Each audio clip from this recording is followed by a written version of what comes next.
ونستعينه ونستغفره ونتوب إليه ونعوذ بالله من شرور أنفسنا وسيئات أعمالنا. من يهده الله فلا مضل له ومن يضلل فلا هادي له، وأشهد أن لا إله إلا الله وحده لا شريك له، وأشهد أن محمدا عبده ورسوله بلغ الرسالة وأدى الأمانة ونصح للأمة وجاهد في الله حق جهاده حتى أتاه اليقين، وتركنا على المحجة البيضاء ليلها كنهارها لا يزيغ عنها إلا هالك، وصلوات ربي وسلامه عليه وعلى آل بيته الطيبين الطاهرين وعلى من تبعهم بإحسان إلى يوم الدين. ثم أما بعد، أحبتي في الله، حياكم الله وبياكم في هذا الملتقى الشبابي وفي هذه الأماكن الطاهرة التي تعطر فيها بذكر الله سبحانه وتعالى وبسنة حبيبنا صلى الله عليه وسلم. ووالله ثم والله ثم والله إن هذه الملتقيات لهي بحق طريق إلى جنة عرضها الأرض والسماوات، وهي بإذن الله طريق إلى رحمته سبحانه وتعالى ومغفرته، وهي بإذن الله سبحانه طريق إلى المحبة الحقيقية من الله سبحانه وتعالى. وقد وجبت والله المحبة لكم في أول ليلة من أيام الملتقى الشبابي، فقد قال الله سبحانه وتعالى في الحديث القدسي: وجبت محبتي للمتجالسين فيها. فالمحبة طريق بإذن الله إلى رحمة الله وإلى رضوانه. أحبتي في الله، إن هذه الملتقيات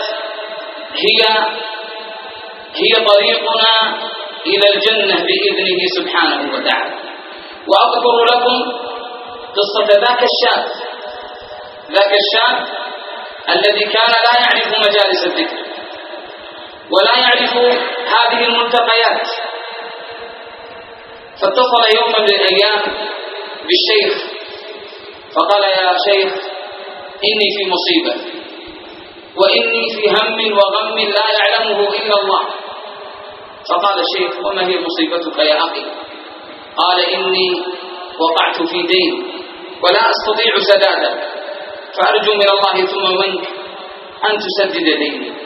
وكان عند الشيخ في ذلك اليوم محاضرة له، فقال: يا أخي، إني عندي محاضرة وأريد منك أن تحضرها، وبإذن الله سأقضي لك ما تريد. وفعلا على عجل حضر ذاك الشاب الذي كان لا يعرف فضل تلك المجالس وأثرها على النفس، وكيف هي طريق بإذن الله إلى رحمة الله وإلى حسن الخاتمة. فحضر وجلس في آخر المسجد، ولما انتهت المحاضرة قال له الشيخ: ما بك يا أخي؟ ما بك؟ قال: إني كذا وكذا وكذا من أمري. فقال: خذ المبلغ وسدد دينك. أخذ ذاك الشاب المبلغ وهو فرح مسرور، وفي الطريق أحبتي في الله، وفي الطريق وهو ذائب لسداد دينه انقلبت به السيارة ومات، وتوفاه الله. ويحكي هذه القصة ذاك الشيخ فيقول: وأتاني الخبر وكنت أعرفه، فسألت عن بيته ثم عزيتهم واهتميت لأمر ذاك الشاب وما أخذ من المبلغ، هل سدد أو لم يسدد. وفعلا يقول: من شدة اهتمامي بذاك الشاب أراني الله سبحانه وتعالى ذاك الشاب في المنام في تلك الليلة، فقلت له: ماذا صنع الله بك يا أخي؟ ماذا صنع الله بك؟ قال: الحمد لله، غفر الله لي. قلت: بماذا؟ قال: بحضوري يا شيخ تلك المحاضرة التي كنت والله لا أريد أن أحضرها. أرأيتم أحبتي أن هذه المجالس تزيدنا إيمان وتزيدنا العمل الصالح وتزيدنا القرب من الله سبحانه وتعالى. وكما قال الحبيب صلى الله عليه وسلم لأهل تلك المجالس لما اطلع عليهم يوما فقال: ما أجلسكم؟ قالوا: جلسنا نذكر الله يا رسول الله. قال: الله ما أجلسكم إلا ذاك. قالوا: الله ما أجلسنا إلا ذاك يا رسول الله. قال: أما إني لم أستحدثكم تهمة لكم، ولكنه أتاني جبريل يخبرني بأن الله يباهي بكم الملائكة، فما أعظمه من شرف لكم يا أهل أبها، والله ما أعظمه من شرف وفوز وربح وفلاح لكم أن تمتلئ هذه الملتقيات بكم لكي تشرفوا ولكي يرتفع قدركم ومنزلتكم عند الله سبحانه وتعالى، ولكي يقال لكم: قوموا مغفورا لكم قد بدلت سيئاتكم حسنات. على الدنيا تعيش وإنما الخالدون بذكرهم لقليل. هم سطروا بالصالحات حياتهم فغدا لهم حسن الختام جميل. فاحت على الدنيا أزاهر ذكرهم فبكل عصر رونق وصهيل. كتبت بآثرهم بدمع أو دم فكأنهم في ليلهم قنديل. وترى أناسا ألحدوا فوق الثرى قد لفهم قبل الرحيل رحيل. يبكي على الدنيا ويندب حظه إن ضاع مال أو جفاه خليل.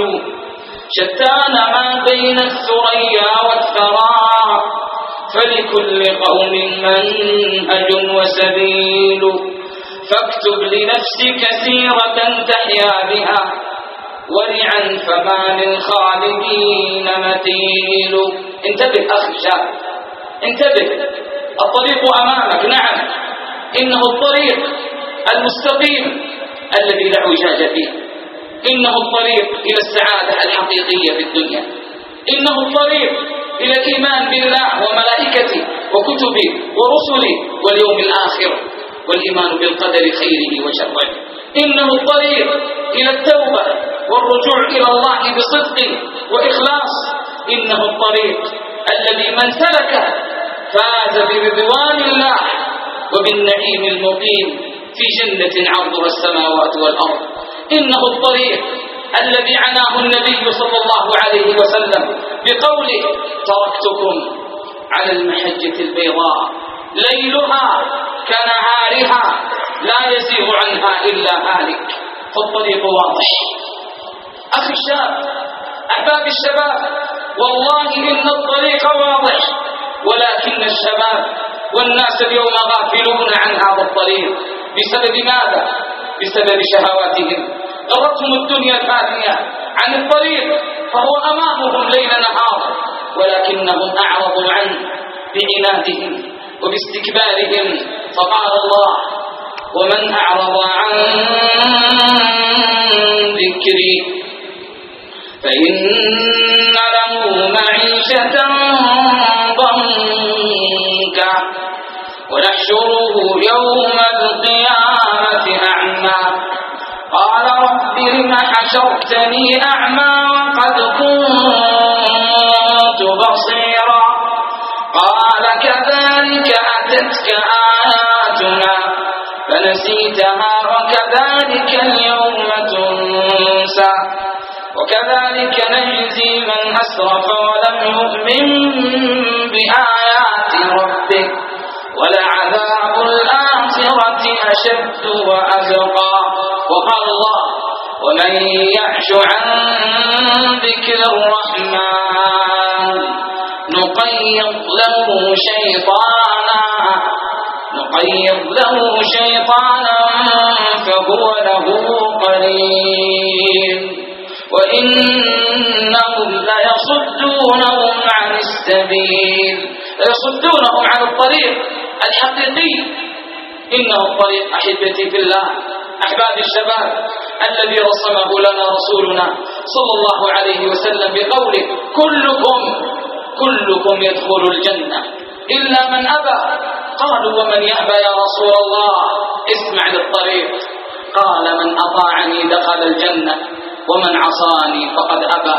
إنه الطريق الذي بينه لنا ربنا عز وجل في سورة عظيمة من سور القرآن الكريم في محكم التنزيل. والله لولا ينزل الله إلا هذه السورة لكفتنا ولا أوردتنا بإذن الله إلى رحمته وإلى مغفرته. قال الله والعصر إن الإنسان لفي خسر إلا الذين آمنوا وعملوا الصالحات وتواصوا بالحق وتواصوا بالصبر. إنه طريقكم إلى الجنة، فإما فوز بإيمان وعمل صالح وثبات واستقامة وتوسط واعتدال، وإما خسارة بسبب العصيان والشرك والبعد عن الله والغلو والتفريط في أمر الله.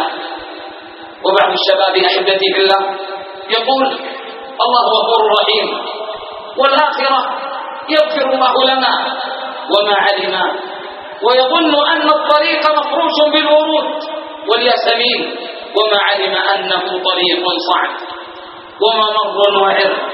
نعم، قال فيه الحبيب صلى الله عليه وسلم حفت الجنة، حف طريق الجنة بالمكاره وحفت النار بالشهوات. أخي الحبيب يقول ابن القيم رحمه الله عن هذا الطريق، واسمع لهذا الكلام النفيس جدا. يقول أين أنت والطريق؟ كأن ابن القيم ينبه للطريق فيقول الطريق تعب فيه آدم وناح لأجله نوح ورمي في النار الخليل وأضجع للذبح إسماعيل وبيع يوسف بثمن بخس ولبث في السجن بضع سنين ونشر بالمشار زكريا وذبح السيد الحصور يحيى وقاس الضر أيوب وزاد على المقدار بكاء داود وسار مع الوحي عيسى وعالج الفقر وأنواع الأذى نبينا محمد صلى الله عليه وسلم. وأنت تزهو باللهو واللعب، وأقول وأنت غارق في الشهوات والمعاصي وتريد النجاة، وأنت عاق لوالديك قاطع لرحمك وتريد الطريق، وأنت تحمل في قلبك الغل والكبر والبغضاء والضغينة وتريد الطريق، وأنت تارك للصلوات مضيع للفرائض والواجبات وتريد الطريق، وأنت تشرب المخدرات ومرتكب للموبقات والمحرمات. إنه الطريق. نعم، سأذكر لكم قصة ذاك الشاب، إنها قصة جميلة توضح لنا طريق ذاك الشاب الذي سار في أودية الضلال والتيه والحرمان وبعدها عرف الطريق الموصل إلى رحمة الله ومغفرته. إنها قصة حقيقية ليست من نسج الخيال، والله ليست من نسج الخيال، إنها قصة حقيقية يحكيها هو بنفسه. يقول نشأت في بيت محافظ بناه أبي رحمه الله على أساس من الدين والخلق، تضعرعت فيه حتى أصبحت شابا يافعا، ولكن صغر سني وجهلي بما ينفعني قادني إلى الغياب المتكرر عن البيت، فسقطت في شباك تلك الشلة وبدأ جنون المراهقة يجتثن من عروقي، فوقعت في التدخين وتطور الحال إلى الجلوس في المقاهي والتسكع في الطرقات والسهر إلى آخر الليل، وسني وقتها لم يتجاوز 15. أمي المسكينة بانتظاري كل ليلة لا تنام حتى أعود إلى البيت، فكانت تخشى سؤالي لأني أغضب من ذلك، تخاف عليك. كم قالت لي أنا خائفة عليك، لا تغب عني يا ولدي، قلبي يوجعني إذا لم أرك وملأت عيني منك، فأقول أبشري إن شاء الله، ولكن وقتها أشعر بأني أصبحت رجلا وأعرف مصلحة نفسي كما يفعل كثير من الشباب اليوم، فجرني ذلك إلى التوغل في ذاك الطريق المظلم. نعم، طريق مظلم تدهورت حالتي به، ثم صرت أغيب عن البيت بالأيام وتركت دراستي. وفي تلك الفترة كانت ظاهرة التبحير قد انتشرت فسارعت وسابقت غيري بتعلمه، كل ذلك بحثا عن السعادة التي ما عرفت طريقها، والشهرة التي أخطأت سبيلها. وحين أتذكر التبعيض أتذكر ما يجر إليه من معاصي ومصائب ومخدرات وسرقات وفواحش، واصلت مسيري في التبعيض. نعم، وكثر حولي المشهورين وأصبحت رمزا من رموزهم يشار إلي بالملال، وكثر حولي الأصدقاء والمحبون والمعجبون، حتى الأموال والسيارات كنت أستطيع الحصول عليها بكل يسر وسهولة عن طريق أولئك المعجبين. ولكني مع هذا كله لم أجد السعادة والراحة التي كنت أبحث عنها، متعة زائلة أضحك في النهار وفي الليل أبكي وأحزن على واقعي الأليم. كنت أحس أن في قلبي هما وضيقا وحزنا، أعلم والله أن الهداية هي الحل وهي الطريق، ولكن البيئة لا تساعدني على ذلك. لا أجد إلا المشجعين ومن يقول لي يا بطل كفوا، هز الحديد، حبك يزيد، وفلها وربك يحلها، فضل عن كيد الشيطان والعياذ بالله. اتسعت شهرتي كمبحث كثير وتطورت كما أظن، وهذا بعد مشوار طويل يقارب 15 سنة تجرعت فيها الويلات والحوادث والنكبات، وكل هذا يقول إذا ما ذكرت ما عانت منه والدتي الحبيبة التي كانت تأتيها بسببي كل يوم مصيبة وكارثة، وحل بها من الأمراض والأسقام والبلاء ما الله به عليم، وأنا السبب. كانت لا تهنأ بعيش ولا تلذ بطعام ولا شراب، بل كسروا الليالي من أجلي.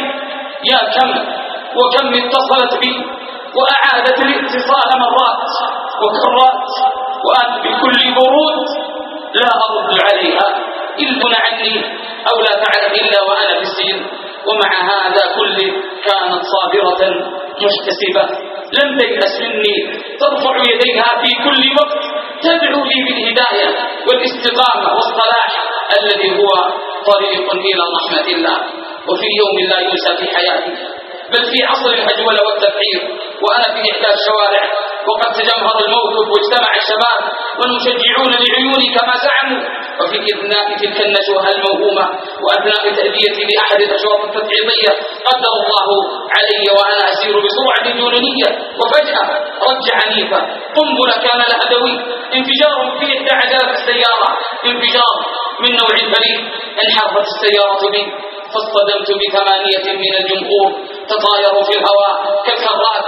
وهذا المشهد قد عرض مرئيا للعظة والعبرة، والسعيد من اتعظ بغيره والشقي من اتعظ به غيره، فيتساقطون على الأرض مات ولقي حتفه أحدهم رحمه الله، ومنهم من أصبح معاقا، ومنهم من أصيب وأنجاه الله. يا لها لساعة رهيبة وموقف هائل، وقتها كأني في حلم زائد طويل، وفي اللحظة صحوت منه، ولكن بعد ماذا سلمت نفسي وحكم علي بالسجن.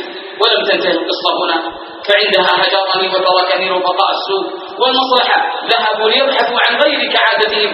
أما أمي الحزينة التي أثناء السجن كانت تأتيني على سيارة أجرة قد رق عظمها وكبر سنها وهدوت بطاقها، تبكي بحسرة وندامة وهي تراني خلف القضبان. مر شهر ولم تزرني والدتي كعادتها، وقد اشتقت لها كثيرا وأنا في السجن، بل والله إني أبكي إذا تذكرت ما قد عملت بها والمعاناة التي جرعتها بسببي. وتأتي الفاجعة والطامة والكارثة عندما كنت في ذلك العنبر الكئيب، إذا بأحدهم يقول لي يا مساعد يا مساعد أمك ماتت، أمك ماتت. ماذا؟ كيف؟ لا أدري، المهم أنها ماتت. والله في ساعتها تمنيت لو أن الأرض انشقت وابتلعتني، ليت أني مكانها، ووددت أني فديتها بروحي. لم أكد أصدق الخبر، عندها سقطت على الأرض مغمى علي، بكيت دما بل الدمع، كنت أجن. مر علي شريط الحياة القديم، أتذكر حرصها علي، تضحيتها من أجلي، دمعاتها إذا رأتني، دعواتها إذا رأتني. عرفت بعدها قيمة وضريبة ونهاية رفقاء السوء، خسرت كل شيء مستقبلي، أمي، ديني. ولكن بعد ماذا؟ حاسبت نفسي، تذكرت أن رحمة الله وسعت كل شيء، أعلنتها توبة لله.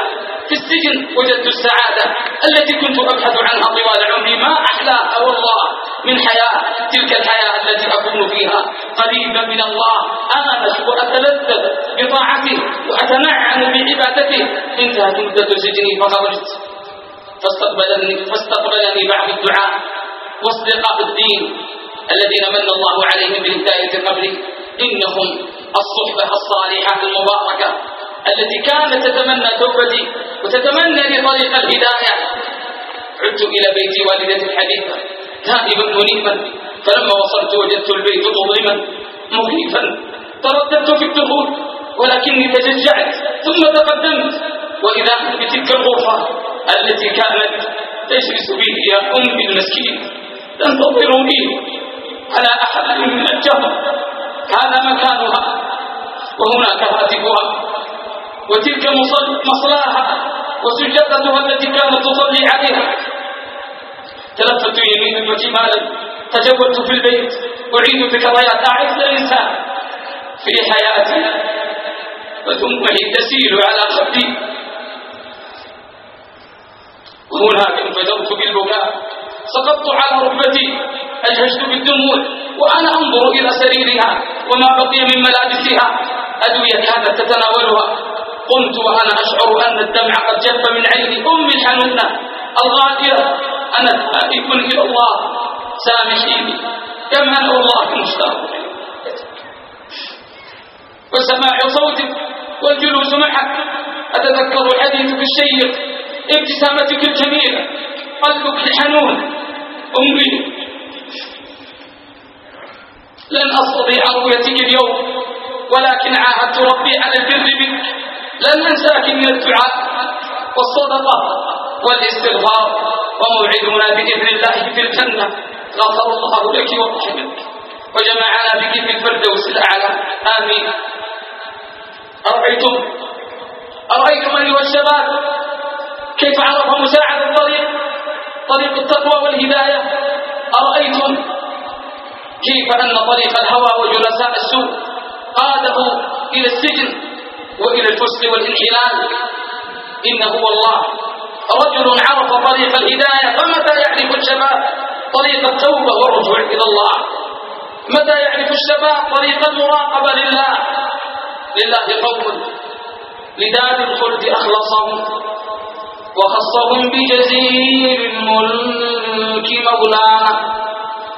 فلو تراهم غدا في دار ملكهم قد توجوا من حلي الكون تيجانا، وقد دعاهم إلى الفردوس سيدهم إلى الزيارة والتسليم ركبانا، حتى إذا جاوزوا دار السلام وقد أبدى لهم وجهه الرحمن سبحانه، خروا سجودا فناداهم بعزته إني رضيت بكم قربا وجيرانا، إني خلقت لكم دار النعيم فلا ترون بؤسا ولا تخشون أحزانا، وهو الجزاء لكم مني على عمل أخلصتموه وكنتم فيه إخوانا. أرأيتم أحبتي في الله؟ أسمعتم أيها الشباب الغافل عن طريق السعادة؟ أسمعتم طريق الهداية كيف وجده مساعد الذي ساعده ربه ودله على طريق الهداية؟ أبعد هذه القصة ألا زال قلبك قاسيا لا يليق؟ أبعد هذه القصة لا تتفي طيك ومعاصيك؟ أبعد هذه القصة ترجع عن طريق الهداية إلى طريق الغواية والضلال؟ إذن الواجب عليك أخي، الواجب عليك أخي الحبيب أيها الشاب الغالي إلى قلبي الحبيب إلى إخوانك رفقاء الصلاح والتقوى أن تعرف طريق الهداية والثبات. ورب سائل يسأل منكم فيقول أين الطريق؟ فأقول الطريق واضح معاهم، إنه الطريق أخي الذي تدعو به كل يوم 17 مرة في صلاتك: اهدنا الصراط المستقيم، اهدنا الصراط المستقيم، اهدنا الصراط المستقيم. إنه الطريق الذي بينه لنا رسولنا صلى الله عليه وسلم من حديث النواس ابن سمعان رضي الله عنه أن النبي صلى الله عليه وسلم، وأرعي سمعك أخي الحبيب واسمع كيف أن الله رحمنا بهذا الحديث، ونبينا محمد صلى الله عليه وسلم كذلك. يقول الحبيب صلى الله عليه وسلم: ضرب الله مثلا صراطا مستقيما وعلى جنبتي الصراط سوران فيهما أبواب مفتحة وعلى الأبواب ستور مرخاة، وعلى الصراط داع يقول، ماذا يقول؟ أيها الناس ادخلوا الصراط، انتبه الطريق أمامك، ادخلوا الصراط جميعا ولا تعوجوا، وداع يدعو فوق الصراط. فإذا أراد الإنسان أن يفتح شيئا من تلك الأبواب قال ويحك ويحك لا تفتح، إنك إن تفتحه تلج. فالصراط ما هو؟ الإسلام، والسوران حدود الله، والأبواب المفتحة محارم الله، وذلك الداعي على رأس الصراط كتاب الله، والذي فوق الصراط واعظ الله في قلب كل مسلم. أخرجه الترمذي وأحمد والحاكم وصححه الألباني في صحيح الجامع الصغير. أرأيتم أحبتي بالله؟ إذا لنحقق اليوم الإسلام حقيقة الادعاء، فالإسلام هو طريق النجاة. لنحقق الإسلام والاستسلام والانقياد لله بالطاعة والخلوص له من الشرك. انظر إلى آبائنا الأماجد وسلفنا الصالح من الصحابة والتابعين وتابع التابعين، كيف حققوا الإسلام وكيف سادوا وعزوا ووصلوا، وكيف نحن تركنا الإسلام خلف ظهورنا، وكيف أذلنا الله بعد عزتنا. أحبتي، أخي الحبيب، أخي الغالي، لتسلم كل أمورك إلى الله، لا تسلمها لأهوائك وجلسائك وشيطانك. فهل أنت أخي الحبيب منقاد لله ولشرعه ولأوامره ولنواهيه، أم أنك منقاد لأهوائك وشهواتك ولشيطانك والعياذ بالله؟ لنبين الآن أحبتي في الله معالم الطريق. انتبه، الطريق أمامك، إن معالم الطريق وما بينه الحديث في ذات الحديث. فأول معلم من معالم الطريق القرآن الكريم. إنه القرآن، إنه الكتاب العظيم الذي أنزله ربنا سبحانه وتعالى وبين لنا فيه الطريق الحقيقي المستقيم الذي قال الله عنه: وأن هذا صراطي مستقيما فاتبعوه ولا تتبعوا السبل فتفرق بكم عن سبيله ذلكم وصاكم به لعلكم تتقون. إنه القرآن الكريم الذي قال الله فيه: فاستمسك بالذي أوحي إليك إنك على صراط مستقيم. إنه القرآن الذي قال الله فيه: ويرى الذين أوتوا العلم الذي أنزل إليك من ربك هو الحق ويهدي إلى صراط العزيز الحميد. تدبروا معي إخواني هذه الآية العظيمة في سورة يونس التي بين الله لنا فيها الطريق وبين لنا فيها فضل القرآن العظيم. فقال الله: يا أيها الناس قد جاءتكم موعظة من ربكم وشفاء لما في الصدور وهدى ورحمة للمؤمنين. قل بفضل الله وبرحمته فبذلك فليفرحوا هو خير مما يجمعون. افرحوا إخواني باجتماعكم في هذا الملتقى المبارك، ووالله إنه اجتماع خير وبركة ونفع، ووالله إنه له طريق بإذن الله إلى رحمة الله ومغفرته. اسمع لكلام الله الذي يبين لنا الطريق الحقيقي على لسان الحبيب صلى الله عليه وسلم، لما أن قال الله له في محكم التنزيل في سورة النساء: ولو أنهم فعلوا ما يوعظون به. من الذي كان يعظهم؟ من الذي كان يدلهم على الطريق؟ من الذي كان يرشدهم؟ من الذي كان ينبههم للطريق؟ نبينا صلى الله عليه وسلم. اسمع للثمرات المتحققة لمن سلك ذات الطريق العظيم الموصل إلى جنة عرضها الأرض والسماوات. قال: لكان خيرا لهم وأشد تثبيتا وإذا لآتيناهم من لدنا أجرا عظيما ولهديناهم صراطا مستقيما. فالقرآن أحبتي طريق إلى طاعة الله وإلى طاعة رسوله، متى ما تدبرناه، متى ما قرأناه، متى ما عملنا به، متى ما كان هذا القرآن نورنا وروحنا ودستورنا ومنهج حياتنا، متى ما كان هذا القرآن هو ربيع قلوبنا ونور صدورنا وجلاء أحزاننا، هناك يكون القرآن طريقنا إلى الجنة.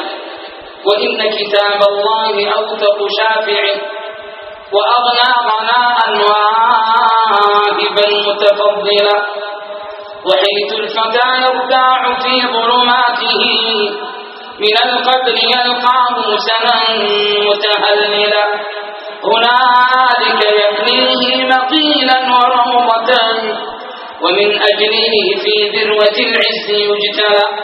فيا أيها القارئ به متمسكا مجلا له في كل حال مبجلا، هنيئا مريئا والداك عليهما ملابس أنوار من التاج والعلا، فما ظنكم بالنجل عند جزائه؟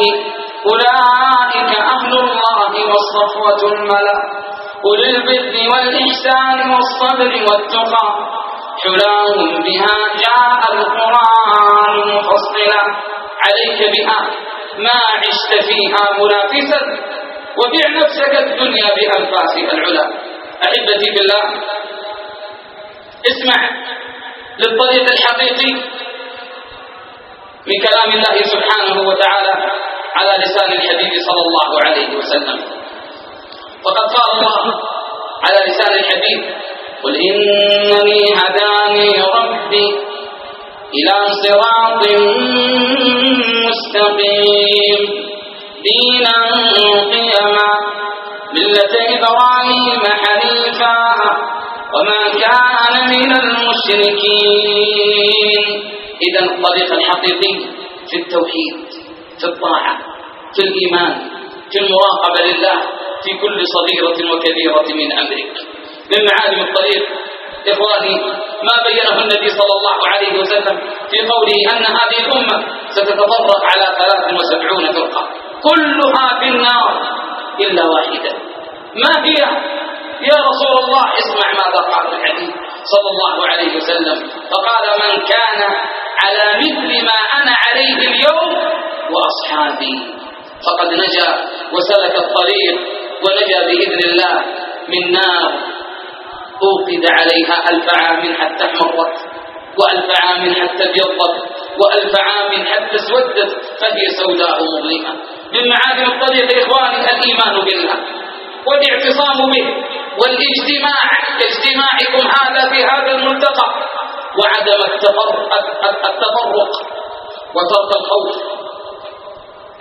وترك الخوف إلا من الله سبحانه وتعالى، لأن الله مطلع على كل شيء. اسمع ماذا قال الله: فأما الذين آمنوا بالله واعتصموا به الثواب فسيدخلهم في رحمة منه وفضل ويهديهم إليه صراطا مستقيما.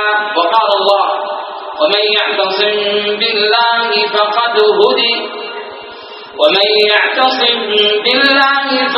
هدي إلى صراط مستقيم. ولا يكون الاعتصام بالله إلا بشرطين: بالمحبة الحقيقية لله وبالتعظيم له سبحانه وتعالى. من معالم الطريق إذا كنت تعرف أنك سالك هذا الطريق، من معالم الطريق الاقتداء بالحبيب صلى الله عليه وسلم في قوله وفعله والتمسك بسنته وسيرته وحياته صلى الله عليه وسلم. قال الله: وإنك لتهدي إلى صراط مستقيم صراط الله الذي له ما في السماوات وما في الأرض ألا إلى الله تصير الأمور. أما الانحراف عن سنته فهو دمار وهلاك والعياذ بالله، أما طاعته فهي الهداية الحقيقية وهي الطريق. وإن تطيعوه تهتدوا. من معالم الطريق إخواني وأحباب الشباب شكر النعم. نعم، فقد حكى الله عن نبيه إبراهيم عليه السلام بأنه شاكرا لأنعمه، فبماذا وهبه الله؟ اسمع ماذا قال الله، اسمع ماذا حكى الله عن نبيه إبراهيم عليه السلام وماذا أعطاه بشكره لنعمه سبحانه وتعالى. قال الله: شاكرا لأنعمه اجتباه وهداه إلى صراط مستقيم. اصطفاه للرسالة ولتحميل هذا الأمر وهداه إلى صراطه المستقيم. فينبغي علينا أن نشكر الله أحبتي صباح مساء وأن نعظمه. ووالله أحبتي لو شكرناه إلى يوم القيامة ما ساوى ذلك نعمة واحدة من نعمه سبحانه وتعالى. اسمع ماذا قال الحبيب صلى الله عليه وسلم. قال: يصبح على كل سلامة من أحدكم صدقة. كل عضو فيك أخي الحبيب أيها الشاب عليك صدقة يوميا. وكم عضو فيك؟ 360 عضوا. وهل تستطيع أن تتصدق ب360 صدقة؟ كلا وربي لا تستطيع.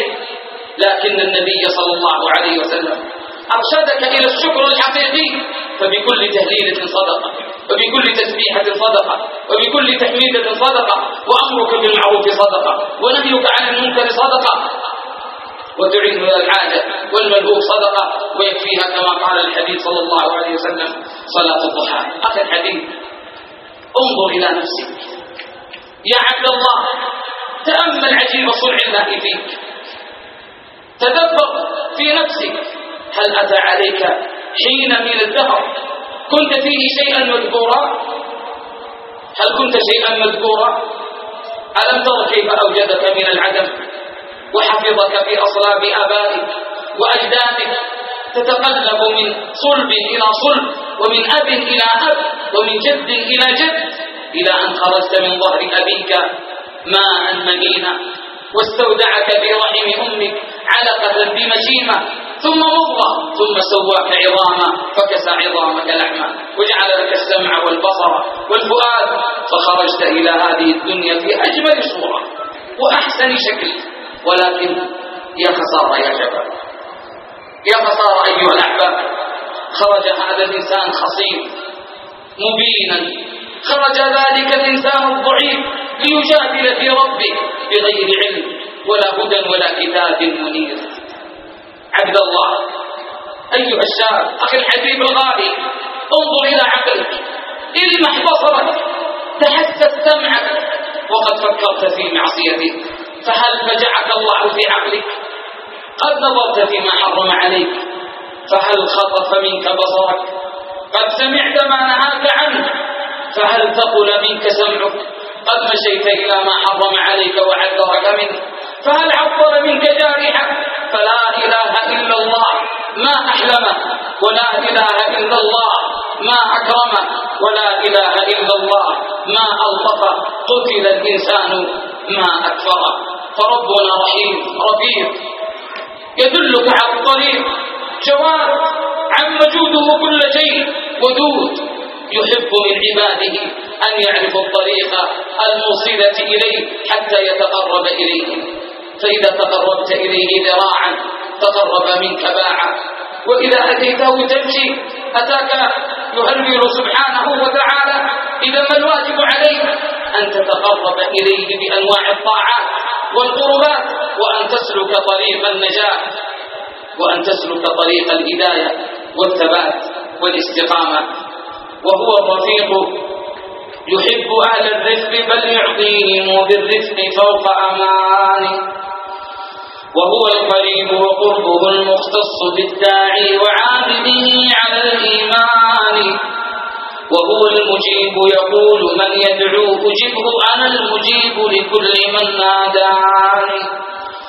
وهو المجيب لدعوة المضطر إذ يدعوه في سر وفي إعلان. وهو الجواد فجوده عم الوجود جميعا بالفضل والإحسان.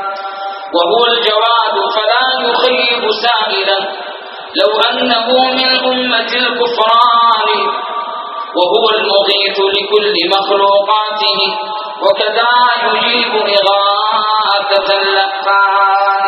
اسمع ابن القيم ماذا يقول كذلك: وهو الودود يحبهم ويحبه أحبابه والفضل للمنان. وهو الذي جعل المحبة في قلوبهم وجازاهم بحب ثاني. وهو الشكور فلن يضيع سعيهم لكن يضاعفه بلا حسبان. ما للعباد عليه حق واجب هو أوجب الأجر العظيم الشان. كلا ولا عمل لديه ضائع إن كان بالإخلاص والإحسان. إن عذبوا فبعدله أو نعموا فبفضله والحمد للرحمن. نعم، ينبغي أن نحمده سبحانه وأن نشكره حتى نلتزم صراط الله المستقيم. أحبتي، من معالم الطريق وهو أمامك ولكن لا تبصره، من معالم الطريق تذكر الموت. تذكر الموت، تلك الساعة الحقيقية التي ستمر عليك. فكن أخي الحبيب صاحب همة عالية وعزيمة صادقة في البعد عن المعاصي والذنوب، وإلا خطفك هادم اللذات ومفرق الجماعات وأنت على معاصيك. اتصل أحبتي في الله، أحبابي الشباب، إخواني في الله، علي شاب. فقلت: نعم أخي، ماذا تريد؟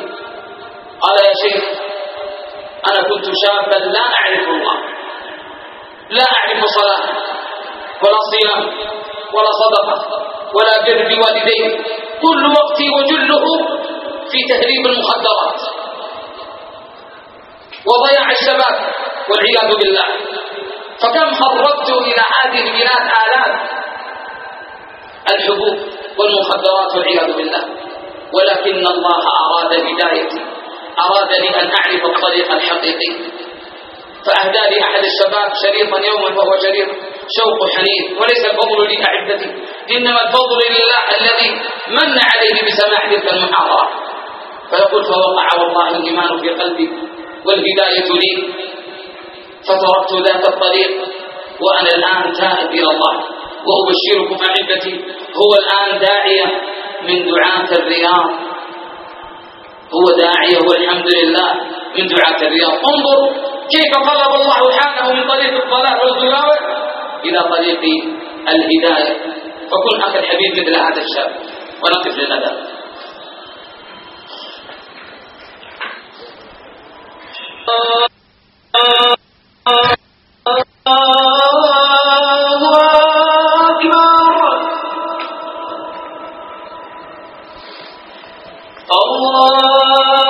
إن سمعتها إلا وذرفت عيوني لصدق ذاك الشاب ولصدق توبته ولمعرفته طريق الهداية. اسمع ماذا يقول لكم، واسمع أيها الشاب أخي الحبيب ماذا يقول لك هذا الشاب الذي هداه الله إلى طريق الحق. اسمع ماذا يقول لك. يقول: يا منزل عما وفاطر والأنفال، يا واحد تلهج بذكر الشفاء، اجعل لنا في جنة الخلد من زاد، انت الرجا والملتجى يا إلهي. يا رب عدل حالنا عقب ما مال، حال الشباب اللي خذتها الملاهي أحفاد أبو بكر بن عمرو حالهم حال شبابنا في غفلة الوقت لاهي، يقول هل لي شاف ما شاف واهتاد، المنظر اللي شفت شد انتباهي، شباب الأمة في متاهات وأهوال، شباب الأمة ضاع فكره وتاهي، يغضن عيني يوم أفكر بالأجيال، وين نفس جيل المرجلة والتباهي، جيل رجولة سلم عادات وافعال، ما هو بجيل اليوم لا واضواهي، بين المقاهي ضاع عمره ولا زال، في زحمة الدنيا بدون اتجاه، وش في المقاهي غير تبذير الأموال، وش في المقاهي غير شيشة وشاهي، ما ينزل الرجال من عين الرجال إلا ليادات بين المقاهي، في صحبة الشلة وفي زعمهم آل، ويا ما يجي تحت السواهي دواهي، دنياك يا ابن آدم مطية وترحال، العمر يمضي والليالي كماهي، إلى متى والليل فيها السهر طال، إلى متى والعمر ضحكة فكاهي، شبابنا عودوا عودة رجال وابطال، عودوا إلى الله باجتناب النواهي، وصلاة ربي عدناها الهمان، على نبي له شفاعة وجاهي. أحبتي، من معالم الطريق تذكر الموت كما ذكرنا، وتذكر حسن الخاتمة وسوء الخاتمة، فكم ختم لأناس أحباب الشباب، كم ختم والله لأناس على معاصيهم وعلى ذنوبهم وعلى موبقاتهم، وكم ختم لأناس على طاعتهم. فماذا تريد؟ الطريق أمامك، ماذا تريد؟ روي أن رجلا جاء إلى إبراهيم بن أدهم فقال يا أبا إسحاق إني مسرف على نفسي يريد الطريق، فاعرض علي ما يكون لها زاجرا ومستنفذا لقلبي. قال له إبراهيم إن قبلت 5 خصال وقدرت عليها لم تضرك معصية. قال هات يا أبا إسحاق. قال أما الأولى فإذا أردت أن تعصي الله فلا تأكل رزقه. قال فمن أين آكل وكل ما في الأرض من رزقه؟ قال يا هذا أفيحسن أن تأكل رزقه وتعصيه؟ قال لا. هات الثانية. قال وإذا أردت أن تعصيه فلا تسكن شيئا في بلاده. قال الرجل هذه أعظم من الأولى، يا هذا إذا كان المشرق والمغرب وما بينهما له سبحانه فأين أسكن؟ قال يا هذا أفيحسن أن تأكل رزقه وتسكن بلاده وتعصيه؟ قال لا. هات الثالثة. قال إذا أردت أن تعصيه وأنت تحت رزقه وفي بلاده فانظر موضعا لا يراك الله فيه مبارزا له فاعصه فيه. قال يا إبراهيم كيف هذا وهو مطلع على من السرائر؟ قال يا هذا أفيحسن أن تأكل رزقه وتسكن بلاده وتعصيه وهو يراك ويرى ما تجاهر به من المعاصي؟ قال لا. قال هذا الرابعة. قال إذا جاءك ملك الموت ليقبض روحك فقل له أخرني حتى أتوب توبة نصوحا وأعمل لله عملا صالحا. قال لا يقبل مني. قال يا هذا فأنت إذا لم تقدر أن تدفع عنك الموت لتتوب وتعلم أنه إذا جاء لم يكن لك تأخير فكيف ترجو وجه الخلاص؟ قال هذه الخامسة. قال إذا جاءتك التباني يوم القيامة ليأخذوك إلى النار فلا تذهب معهم. قال لا يدعونني ولا يقبلون مني. قال فكيف ترجو النجاة إذن؟ فقال له يا إبراهيم حسبي أنا أستغفر وأتوب إلى الله. ولزم إبراهيم بن أدهم في العبادة حتى فرق الموت بينهما. إنه رجل عرف الطريق فلزمه حتى الموت وعاش على الإيمان والعمل الصالح فرحمه الله رحمة واسعة. إخواني الشباب، أحباب الشباب، أيها الأحبة، إذا أردت الطريق فهو أمامك. إذا أردت الطريق وتكون من الفائزين يوم القيامة ومن يأخذ كتابه بيمينه لا بشماله فلا يغرنك الهوى والشيطان ويجلس السوق عن طريق الهداية فهما والله قطاع طرق يقطعونك عن الله ويثبطونك عن الخيرات وعمل الصالحات. فاحذرهم أيها المبارك يا أخي الغالي يا أخي الحبيب، لا يعرقل هؤلاء سيرك إلى الله، فهم أعداءك وأنت لا تدري، فكن منهم على حذر. أول الأعداء الشيطان الرجيم، لا يريدك أن تسلك طريق الهداية، فهو قد أخرج أبوك آدم وأمك حواء من الجنة بعد أن أقسم لهما أنه لهما لمن الناصحين، فأغواهما وأخرجهما فندما وتابا إلى الله وعرف الطريق. فكن مثل أبويك إذا أغواك إبليس وغرك في ارتكاب الذنوب والمعاصي فارجع وتب إلى الله، فربك رحيم غفور رحيم. فكم من الناس قد تمكن منهم الشيطان، تمكن من رقابهم فأبعدهم عن طريق الحق والهداية، فكانوا من حزبه، أولئك حزب الشيطان، ألا إن حزب الشيطان هم الخاسرون.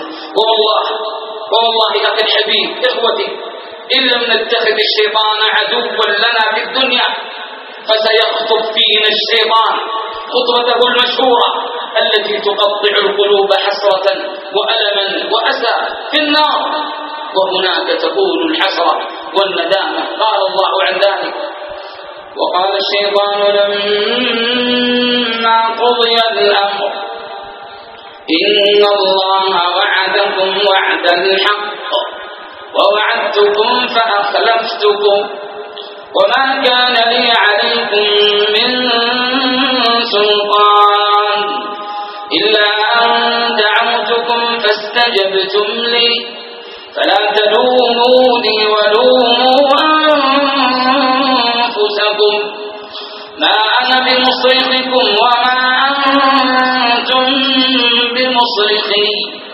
إني كفرت بما أشركتمون من قبل إن الظالمين لهم عذاب أليم. العدو الثاني لك في الدنيا الذي يقف لك في الطريق بمرصاد نفسك التي بين جنبيك، فلطالما جملت لك المعاصي والمنكرات والموبقات وأبعدتك عن طريق الصالحات والخيرات. أخي الشاب الحبيب الغالي، إخواني، أما سمعت قول الله: إن النفس لأمارة بالسوء إلا ما رحم ربي. فكم أودت تلك النفس صاحبها بمالك وزلات، وكم زينت الباطل وقبحت الحسن. فاحذرها فإنها عقرب تلدغ وثعلب يروغ. إن النفس إخواني أحباب الشباب تحتاج إلى تربية وعزم حازم. النفس لها إقبال وإدبار، فإذا أقبلت نفسك فالزمها الطاعة، وإذا أدبرت فألزمها الفرائض، كما قال عمر بن الخطاب رضي الله عنه: ولا تعزعون إلى العلا كم حازوا المكارم همكم إنجاز.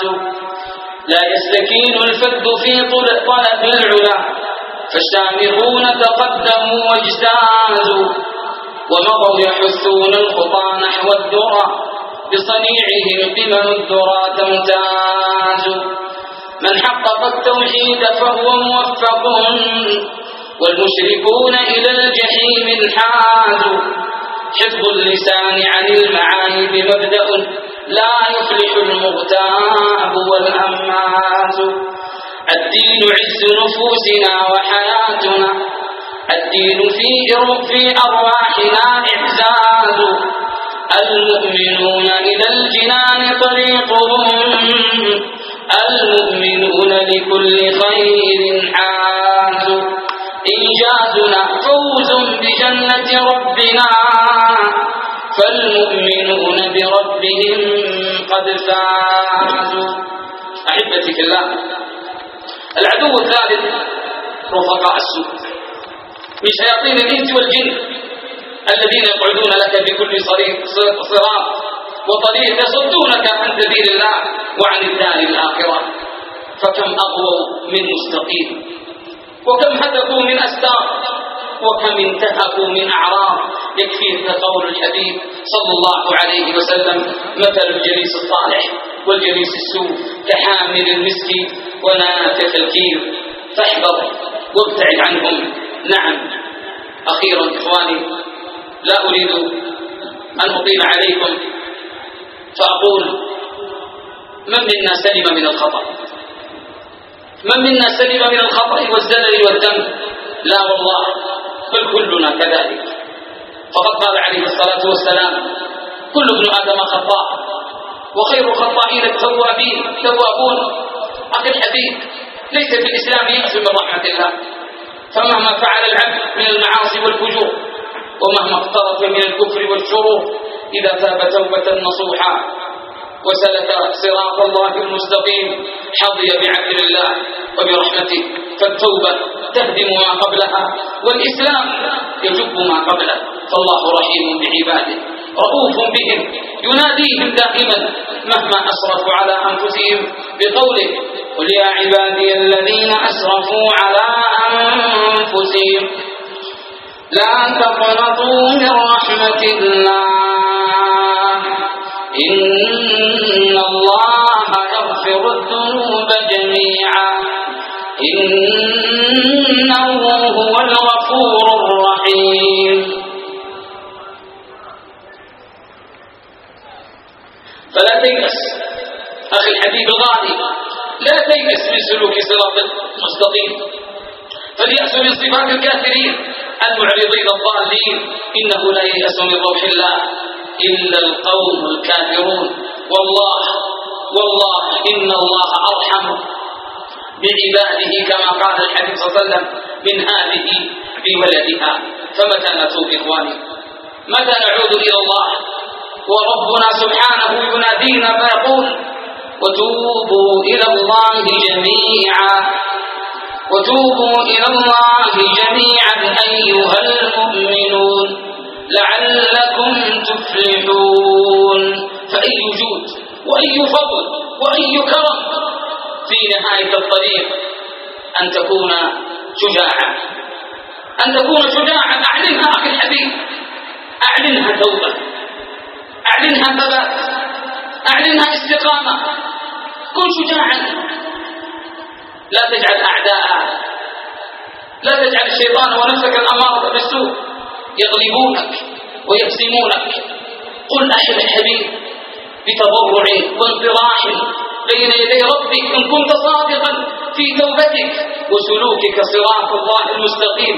قل له بذل، قل له بتضرع، نادي ربك، انطرح بين يديه وقل له: أنا العبد الذي كسب الذنوب وصدته الأماني أن يتوب، أنا العبد الذي أضحى حزينا على ذلاته قلقا كئيبا، أنا العبد الذي سطرت عليه صحائف لم أخف فيها الرقيب، أنا العبد المسيء عصيت سرا فما للآن لا أبدي النحيب، أنا العبد المفرط ضاع عمري فلم أضع الشبيبة والمشيب، أنا العبد الغريق بلج بحر أصيح لربما ألقى مجيبا، أنا العبد الفقير مددت كفي إليكم فادفعوا عني الخطوب، أنا المضطر أرجو منك عفوا ومن يرجو رضاك فلن يخيب، فيا أسفا على عمر تقضى ولم أكسب به إلا الذنوب، وأحذر أن يعاجل لي ممات يحير هول مصرعه اللذيذ، ويا حزناه من حشري ونشري بيوم يجعل الولدان شيبا، ويا خجلاه من قبح اكتسابي إذا ما أبدت الصحف العيوب، ويا حذراه من نار تلظى إذا دفرت وأقلقت القلوب، فيا من مد في كسب الخطايا خطا آن الأوان لأن تتوب، ألا فاطلع وتب واجهد فإنا رأينا كل مجتهد مصيبة، وأقبل صادقا في العزم واقصد جنابا للمنيب له رحيبا، وكل الصالحين أخا وخلا وكن في هذه الدنيا غريبا. نسأل الله أحبتي بمنه وكرمه في نهاية هذه المحاضرة انتبه، الطريق أمامك، أن يجعلنا من حزب المفلحين ومن أهل ذاك الطريق الذين لا خوف عليهم ولا هم يحزنون. اللهم اجعلنا من أهل الاستقامة، اللهم اجعلنا من أهل الثبات، اللهم اجعلنا من أهل الإيمان والعمل الصالح. اللهم حبب إلينا الإيمان، اللهم حبب إلينا الإيمان وزينه في قلوبنا، وكبه إلينا الكفر والفسوق والعصيان، واجعلنا من الراشدين، واجعلنا هداة مهتدين غير ضالين ولا مضلين. اللهم إنا نسألك الإيمان، اللهم إنا نسألك الإيمان، اللهم إنا نسألك الهدى والتقى والعفو عما سلف وكان.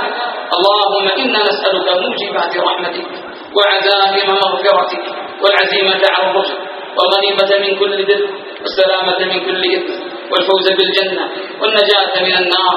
اللهم إنا نسألك من خير ما سألك منه عبدك ورسولك محمد صلى الله عليه وسلم، ونستعيذك من شر ما استعاذك منه عبدك ورسولك محمد صلى الله عليه وسلم. اللهم اجعل آخر كلامنا من الدنيا لا إله إلا الله. اللهم أحينا على لا إله إلا الله، وأمتنا على لا إله إلا الله، واحشرنا يوم القيامة مع النبيين والصديقين والشهداء والصالحين وحسن أولئك رفيقا. اللهم وفق القائمين على هذا المخيم واجزهم خير الجزاء، اللهم اجزهم خير الجزاء. اللهم اخلص أعمالهم وتقبل منهم أعمالهم، واجعل كل ما يقومون به في هذا الملتقى في ميزان حسناتهم يوم القيامة.